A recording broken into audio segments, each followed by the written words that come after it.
ሰላም ጤና ይስጥልን። የተወደዳችሁና የተከበራችሁ የቻናላችን ተከታታዮች እንደምን አላችሁ? እንኳን ወደ ቻናላችን በሰላም መጣችሁ።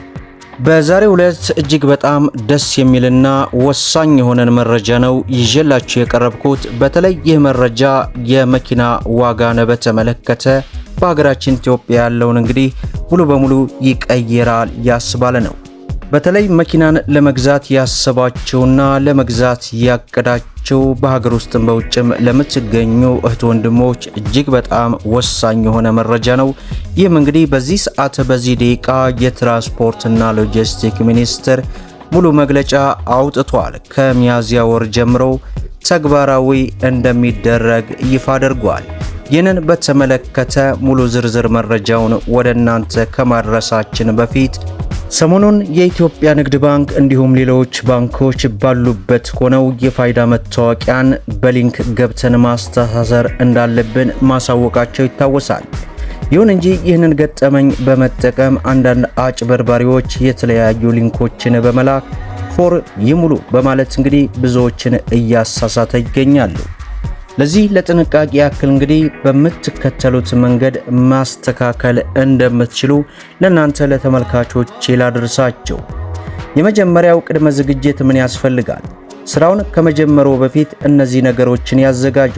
የባንክ ሂሳብ ቁጥር ለምሳሌ 1000 ብላችሁ እንደዚህ። ሁለተኛ የፋይዳ ተለዋጭ ቁጥር በመታወቂያው ላይ ያለው 16 አሃዝ ባንክ ቤት ያስመዘገቡት ስልክ ለደህንነት ማረጋገጫ የሚላክበትን የሚስጥር ቁጥር ወይንም OTP ለመቀበል ማለት ነው። ይህንን ካደረጋችሁ በኋላ የሂደቱ ዝርዝር ደረጃዎች የባንክ ሂሳቦን ማረጋገጥ መጀመሪያ ሲስተሙ ይህ የባንክ ሂሳብ የርሶ ነው የሚለውን ያረጋግጣል። ያም እንግዲህ ሊንኩን ትይዙና የባንክ ቁጥሩን ሲያስገቡ ወደ ስልክ ቁጥሮ ባለ 6 አሃዝ ወይም OTP ይላካል። ያንን ቁጥር ድረገጽ ላይ ሞልተው ሲያረጋግጡ ወደ ቀጣይ ክፍል ያልፋሉ። የፋይዳ ቁጥሩን ማገናኘት አሁን የባንክ ሂሳቦን ከብሔራዊ መታወቂያ ጋር የማጣመር ስራ ይሰራል። ያ ማለት የፋይዳ 16 አሃዝ ቁጥርን ያስገባሉ። እንደገና ለደህንነት ሲባል ወደ ስልኮ ሌላ የሚስጥር ቁጥር ወይንም OTP ይላካል። ያንን ቁጥር አስገብተው ቬሪፋይና አለው ይላሉ። ይህ ማለት ባንኩ የፋይዳ መረጃን እንዳይፈቅጃለሁ እንደማለት ነው። በመጨረሻም አክሴፕት ኤንድ አፕዴት የሚለውን ሲጫኑ መረጃው ወደ ባንኩ ይላካል። ከዚያም አፕዴት ኮምፕሊት ወይንም ፔንዲንግ አፕሩቭ የሚል መልእክት ካዩ ስራውን በትክክል ጨርሰዋል ማለት ነው። ባንኩ መረጃውን አይቶ በሲስተሙ ላይ ያጸድቀዋል። ለምን ይህ ማድረግ አስፈለገ? የመንግስት ትዕዛዝ ስለሆነ ከህዳር 25 ቀን 2018 ጀምሮ ያለ ፋይዳ መታወቂያ የባንክ አገልግሎት ማግኘት አይቻልም። ባንክ ቤት ላለመሄድ ይህ አማራጭ ባንክ ቤት ሄደው ሰልፍ ሳይዙ ባሉበት ቦታ እንዲጨርሱ ይረዳውታል። የአካውንት ደህንነት የባንክ ሂሳቦ ከርሶ የጣት አሻራና የፊት ገጽታ መረጃ ጋር ስለሚገናኝ ለደህንነቱ አስፈላጊ ነው። እንግዲህ ይህንን የመሰለ ወሳኝ ጥንቃቄ ለእናንተ ለተመልካቾቼ ማድረስ ስላለብኝ ነው እንግዲህ በመረጃ ቻናሌ ላይ ብዙ ጊዜ ሰርቻለሁኝ። በሌላው መረጃችን እንግዲህ መግቢያ ላይ እንደገለጽኩላችሁ መኪና ለምትገዙና ለመግዛት ያሰባችሁ በሀገር ውስጥም በውጭም ለምትገኙ እንግዲህ እጅግ በጣም ደስ የሚል መረጃ ወጥቷል። በዚህ ሰዓት እንግዲህ የትራንስፖርትና ሎጂስቲክ ሚኒስቴር ከሚያዝያ ወር ጀምሮ ተግባራዊ ይደረጋል ስላልተባለው ሙሉ ዝርዝር መረጃ ወደ እናንተ እናድረስ። ከመጪው ሚያዝያ 2015 ጀምሮ በኢትዮጵያ የኤሌክትሪክ ተሽከርካሪ የኢንዱስትሪ ፓርክ ማቋቋም እንደሚጀምር የትራንስፖርትና ሎጂስቲክ ሚኒስቴር አስታወቀ። የትራንስፖርትና ሎጂስቲክ ሚኒስትር ዴኤታ አቶ ባሮ ሐሰን ለሪፖርተር እንደገለጹት ከ2025 እስከ 2030 ትግበራ ፖሊሲ ከተለያዩ ዋና ዋና ተግባራት መካከል የኤሌክትሪክ ተሽከርካሪ ኢንዱስትሪ ፓርክ ማቋቋም አንዱ ነው። ሂደቱንም ከመጪው ሚያዝያ 2018 አንስቶ ለማስጀመር የተለያዩ ስራዎች ተጀምረዋል ብለዋል። የኢትዮጵያ ኢንዱስትሪ ያሉበትና የኢንዱስትሪ ሚኒስቴር የሚመራው ቡድን በኢትዮጵያ የኤሌክትሪክ ተሽከርካሪ ማምረትና መገጣጠም እንዲቋቋም የራሱን እቅድ ማቅረቡን የተናገሩት ሚኒስትር ዴታው በትራንስፖርትና ሎጂስቲክ ሚኒስቴር ዶክተር አለሙ ስሜ የሚመራው ብሔራዊ ኮሚቴ እቅዱን አፈጻጸም በየ3 ወሩ እንደሚገመግምና ፓርኩ በአጭር ጊዜ ይቋቋማል የሚል ተስፋ እንዳላቸው አስረድተዋል።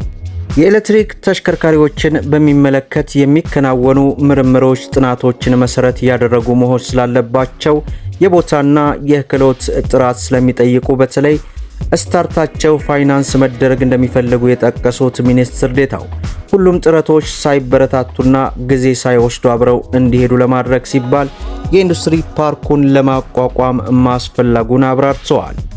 ቴክኖሎጂው እየዘመነ መሆኑን የጠቆሙት አቶ ባሮ ከጊዜ አብሮ መሄድ የማይችል ከሆነ ወደ ኋላ መቅረት እንደሚመጣ፣ ነገር ግን በአገር ደረጃ ወደ ኋላ ሳይሆን ከመሪዎችና ከአምራቾች ተርታ የመገናኘት ፍላጎት መኖሩንም ገልጸዋል። በዚህም የኤሌክትሪክ ተሽከርካሪ እንግዲህ ማምረት የኢትዮጵያ የመኪና ገበያውን ሙሉ በሙሉ እንደሚቀይርም ተገልጿል። የኢንዱስትሪ ፓርኩን ለማቋቋም የታሰበው የት ነው ተብለው የተጠየቁት አቶ በሮ ለመጀመሪያ ጊዜ ለማቋቋም የታሰበው አዲስ አበባ ከተማ በሚገኘው የቦሌ ለሚ ልዩ የኢኮኖሚ ዞንና የኢትዮጵያ አይቲ ፓርክ ውስጥ መሆኑን ይህም መነሻ በማድረግ በየትኞቹ የኢንዱስትሪ ፓርኮች መሰማራት ይቻላል የሚለው ወደፊት እንደሚመረጥ እንዲሁም ራሱን ችሎ እንዲቋቋም ሊደረግ እንደሚችልም አመላክተዋል።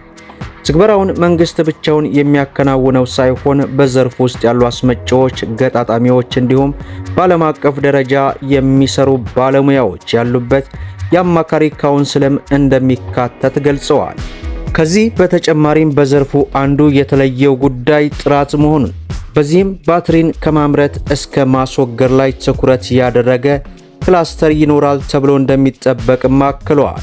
ከዚህ ጋር ተያይዞ የበላይነህ ክንዴ ግሩፕ የኤሌክትሪክ ተሽከርካሪዎች ባትሪ የአገልግሎት መስጫ ጊዜ ከተጠናቀቀ በኋላ መልሶ ጥቅም ላይ የሚውልበት እንዲሁም የሚወገድበት ማዕከል እየሰራ እንደሚገኝ ጠቅሰው በኢትዮጵያ ብቻ ሳይሆን በምስራቅ አፍሪካ ደረጃ የሚኖረው አስተዋጽኦ ትልቅ መሆኑንም ጠቁመዋል። ኢንቨስተሮች በዘርፉ እንዲሰማሩ መንግስት አስቸኳይ ፖሊሲና ህጎችን ከማውጣት ጀምሮ ሌሎች ድጋፎችን እያደረገ እንደሚገኝም ተናግረዋል። በሙያው ከቴክኒሻን እስከ የበላይ ዕውቀትና ብቃት ያላቸው ባለሙያዎች መፍጠር በዘርፉ የተያዘው ሌላው ቁልፍ ተግባር መሆኑንም ገልጸው አገሪቱ መተግበር የጀመረችው የዕቅድ ትግበራ ፖሊሲ ከ1 ወር በኋላ ህትመቱ እንደሚወጣ ጠቅሰው ከዚያ በኋላ የማሳወቅ ስራ እንደሚቀጥል ወደ ክልሎችና የከተማ አስተዳደሮች የማውረድ ስራ ይቀጥላልም ብለዋል።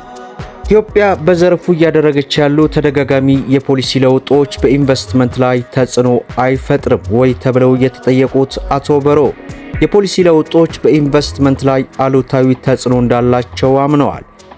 ነገር ግን መንግስት ኢንቨስተሮችን የማጥፋት ፍላጎት እንደሌለው ቴክኖሎጂና ዓለም እየሄደ ካለው ፍጥነት አኳያ አብሮ መጓዝ በማስፈለጉ ምክንያት መሆኑንም ገልጸው በመሆኑም የፖሊሲ ለውጥ ሲኖር በቂ ዕውቀትና ግንዛቤ ሊኖር ስለሚችል የሚፈጠሩ መደናገጦችን ለማስቀረት የተቀናጀ የኮሚኒኬሽን ስራ እንደሚሰራ በዚህ ሰዓት ሪፖርተር አስነብቦና መደመጥ ያለባቸው ወሳኝ የሆኑ መረጃዎችን ይመስላሉ። ቪዲዮውን ላይክ አድርጉ።